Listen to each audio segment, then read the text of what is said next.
काय म्हणाल्या? कवा आल्या म्हणले. आम्ही इथंच होत्या की, तुम्हीच कुठे गेल्या होत्या? आता आपल्या गावात एस टी बस सुरू करायला म्हणे. गाव प्रगती पथावर चालल्या, पण आम्हाला माहित नाही किंवा अजून. कंडक्टर भेटल्या पाठीवर म्हणून राहिल्या गाडी चालू करत्या. टायर बिअरचे जवळजवळ चालू आहे. टायर जमवल्या ना, अजून काय गाडी तयार नाही तर कवा गाडी या गावात? यायची हो 40 गाड्या खरेदी केल्यात म्हणे.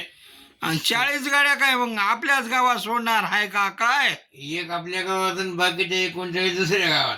म्हणाल्या एक गाडी सुरू झाल्या ना, गावच्या लोकांच्या कामं होत्यात. सकाळ संध्याकाळी करायलात म्हणा. हो ऐकलंय मी. आता तुम्ही म्हणल्या गाडी सुरू व्हायला, मी आता गाडी वापरणार माझी गाडी लॉक करून घरात बांधून ठेवतो मी आता.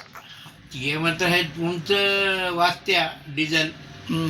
त्या गाडी जाताना गाडी देत जा, पण तुम्ही एवढा मोठा मशीन गाईचा धंदा आहे किंवा तुमचा. म्हशी धंदा काय? म्हशीचं गाईचा धंदा आहे काय का? ते वापरावं काय गावाला जायला?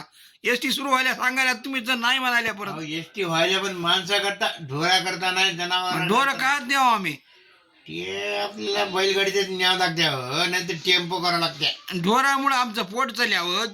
दूध देते 20 लिटर गाई माझी म्हणजे. आता डेअरीचे भाव वाढलेच म्हणे. हो 70-80 करायल्या. आणि त्या एस टी मध्ये माया म्हशीला न्यायला सांगा बघा कसे करू. कंडक्टर हाय ओळखीचा. बघूचा का त्याला चहा पाणी करता 20-30 रुपये देवता की. बघूचा संध्याकाळी आता येतो म्हणलाय. म्हणलं मग आला की माझ्याकडे घेऊन या की त्याला. हो येता. राम राम. राम राम. बरं आहे की बाकी? बाकी समजा बरं आहे. हो. मायला येतो मग. हो ये.